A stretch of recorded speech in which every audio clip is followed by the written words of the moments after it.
Hello guys, welcome back. My name is Nathan, and today we are going to be doing my post-lottery 2021 NHL mock draft simulation, going through all the top 15 picks and seeing which prospects go at each pick. Now the NHL draft lottery is officially completed, and now we know the top 15 order for every single pick. So who do I see as the best prospects in this 2021 draft, and where do I see them going inside the top 15, and who do I see the top 15 teams taking on draft day right now in 2021? Watch till the end for all of the picks and all of the predictions and all the mock draft goodness, and hit that subscribe button if you're new. 60% of the people watching the videos are not subscribed, so every bit helps, and we make mock draft and prospect content just like this one all the time, and we would love to have you in the Grab Gang. So to get us started today inside the top 15 and to start it off today in the 2021 NHL mock draft, we of course got to start with the first overall pick and go to the Buffalo Sabres, who won the draft lottery after their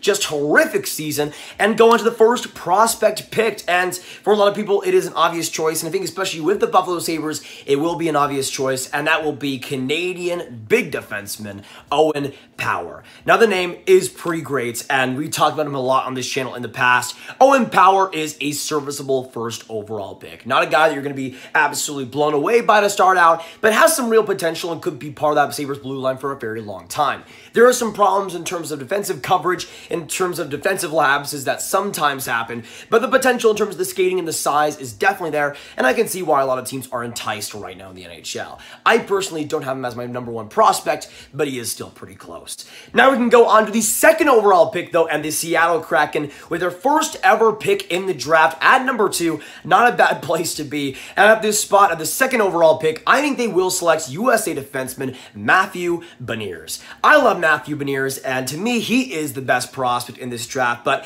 I can see why for some people he is falling. He doesn't have the most potential of the draft. He isn't the flashiest of the draft, but in every single category, he is just really, really refined, really, really solid, and really, really mature. If I had to say one player that would be the most NHL ready, it would easily be Matty Beniers. He has so much great qualities to him. There's really no weaknesses either, and I think as a great fresh start to a new franchise, the Seattle Kraken could not go wrong with Beniers. But now outside the top 2, moving on to #3 and the Anaheim Ducks. This is a position for the Anaheim Ducks to get a strong player. They've already had a really couple of strong drafts in the past couple of years, and this could be another one on top of that. And coming in at #3, I think they will select Swedish defender Simon Edvinsson. Simon Edvinsson is a fascinating prospect to me because when it comes to potential, especially among defensemen, he's one of the best of this draft. But the likelihood that he succeeds and gets to that potential, I think is fairly low, but I do think going to the Anaheim Ducks will be a huge factor for him.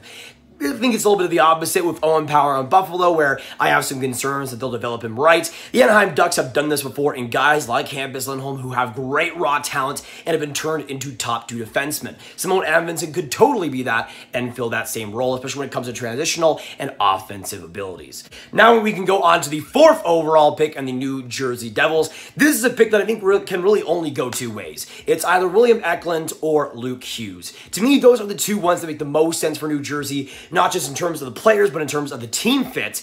But in the end, at #4, I think they will go for Jack Hughes' brother in Luke Hughes. To me, I love Luke Hughes, and if it wasn't for his season-ending injury a little bit later in the second half, he would have been higher for me in my draft rankings. But his skating, his overall fundamentals, his raw offensive ability, and his transitionally great mind, he's just a great overall defenseman, especially when it comes to potential. Just like Edvinsson has a lot of potential to become a top 4, maybe even top 2 D-man someday. But now we can move on to the Columbus Blue Jackets, who come in at #5, a great position and one of the higher spots they've had in their entire draft history. They come in at #5, and I think they will end up selecting Swedish winger William Eklund. William Eklund is a super fascinating one to me. He blew the SHL out of the water in the first half, kind of slowed down in the second half, but when we look at the raw talent and the raw skill of William Eklund, he's very enticing and to me is a top 5 pick. To me, at #5, it's honestly not a bad pick, and again, Columbus has been trending more in the skill,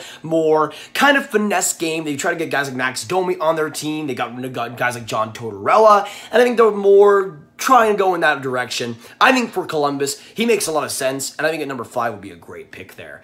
Now going on to number 6, though, and the Detroit Red Wings. This is a humongous pick for them. Sadly, once again, did not have any lottery luck. But at number 6, there's still quite a few options, and one guy that I think makes the most sense is Swedish goaltender Jesper Wallstedt. Now, 3 straight Swedish players here, and it's absolutely deserved. Wallstedt is one of the best goalie prospects we've, quite frankly, ever seen. In terms of maturity, in terms of refinement, and already being such a great product at such a young age, Wallstedt, I think, will be super enticing for a Detroit team that doesn't have much in terms of goaltending. He, just like Spencer Knight, I think is almost pretty much NHL ready right out of the box. Could still take a couple of years, but honestly won't be one of those guys that takes 15 years to get underway. He could be ready very, very soon and be the franchise goaltender that Detroit really has the only weakness in their prospect pool. They need a great goaltender, and Jesper Wallstedt is that. Now going on to number 7, though, and the San Jose Sharks, another team that could badly use some great talent and high-end talent in their prospect pool. And at number 7, I think they could definitely get that, and I think they will go for a defenseman,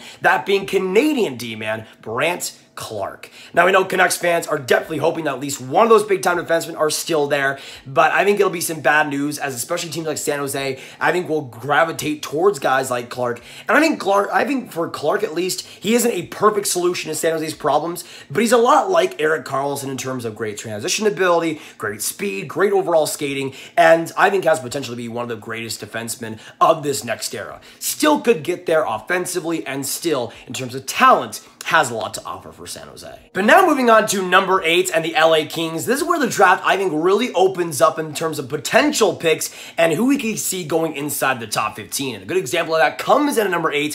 I think the LA Kings will select USA sniper Chaz Lucius. To me, Chaz Lucius is a big wild card in this top 15.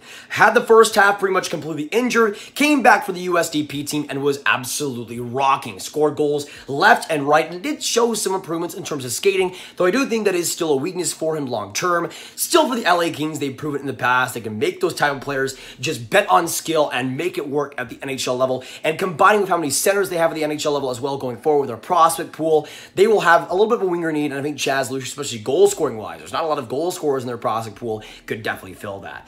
Now going on to number 9, though, in the Vancouver Canucks. This is an interesting position for them to be in. I think they will go for a defenseman in this year's draft, and that defenseman will be Czech-born D-man Stanislav Svozil. Now, Stanislav Svozil isn't a guy that I would have in the top 10, even the top 20, but he is a guy that in terms of skill and in terms of raw talent has a lot to offer. Now, the problem is he's kind of like a Simone Edmondson mold, where just the likelihood of that happening, I think, is a little bit low, but I think in terms of puck moving, in terms of passing, in terms of creativity, he's one of the better defenders of this draft, and I think for Vancouver, especially with the options they have, could do very, very well there. And then we have, of course, at number 10, the Ottawa Senators coming in at this spot. There's some great options here, but I think the main one they will go after will be Kent Johnson. Kent Johnson will not play center at the NHL level. He'll be a winger, and in terms of creativity, in terms of offensive potential, he's one of the best, maybe the best of this draft. But the problem is some of the decision-making, some of the just IQ moves, it seems like he's a player that's playing 8D chess when the NHL and hockey itself is 4D chess. It seems like he just has so much going on in his brain that he doesn't do anything at all sometimes. The Sens will have to work around that, but I think they can make him into something special if everything goes his way. And now going outside the top 10 and starting with the Chicago Blackhawks at number 11. And at this spot, I think this is a super interesting one, especially with Jesper Wallstedt off the board. And I think they will go for centerman for Canada, Mason McTavish. Mason McTavish is an interesting one to me in terms of where he could go in this top 15, because he could easily go in the top 10 with how his stock is right now. Had a great World Juniors. He is an OHL forward, but is a guy that in terms of just the raw abilities has a lot to offer. I don't think for McTavish there's anything that really strikes me as an elite talent, but it's just a good blend of a lot of different things. He has some good skating, some good physical size to him. I think for the Chicago Blackhawks as a middle six center for the future, that's pretty enticing for them. Now we're going to go on to number 12, though, and the Calgary Flames. This is a player that I think just like McTavish could go all over the place in this top 15, but I think they will come at number 12, and I think the Calgary Flames will select Dylan Guenther. Dylan Guenther is an interesting one to me. He had a great start to the OHL year, but was kind of iffy in the World Juniors for Team Canada, but the raw offensive potential is definitely there. His passing is sublime. His shot has made some major strides. He's a player that wherever he's on the ice, he can always be dangerous. It's just a matter of if.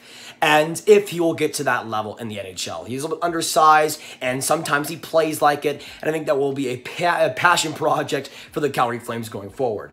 At number 13, though, we can now go on to the Philadelphia Flyers, and my pick for them is going to be an interesting one. I think they'll go for a defenseman from Russia, Daniil Chayka. Now, obviously, Ivan Provorov has not been too bad for them, at least before this year, where he was really bad for them, but I do think Daniil Chayka will be a very interesting fit on the Flyers D-core, and yes, they did draft Cam York back in 2019, but I think they're looking for a little bit more sandpaper, a little bit more size, especially with their defense going forward. I think Cam York doesn't fit that mold necessarily. Daniil Chayka can. I would not touch him around the top 15, but there is some potential to be a bottom pairing, maybe even middle pairing defenseman in the NHL someday.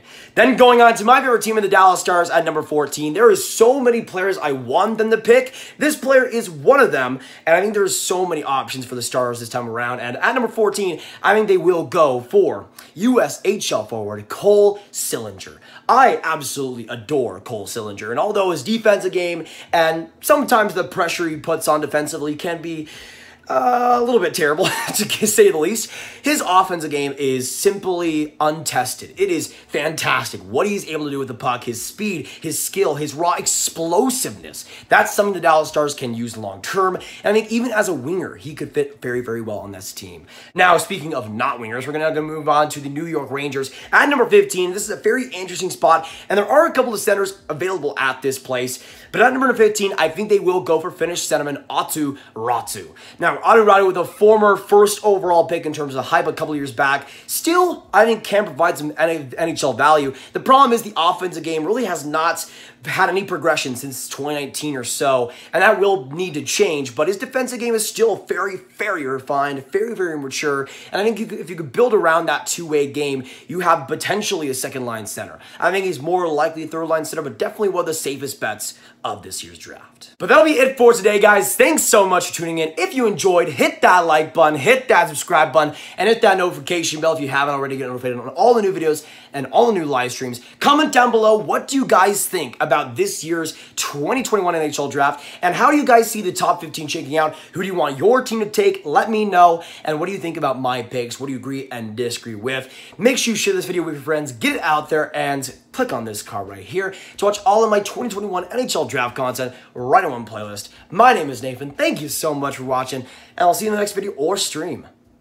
Goodbye.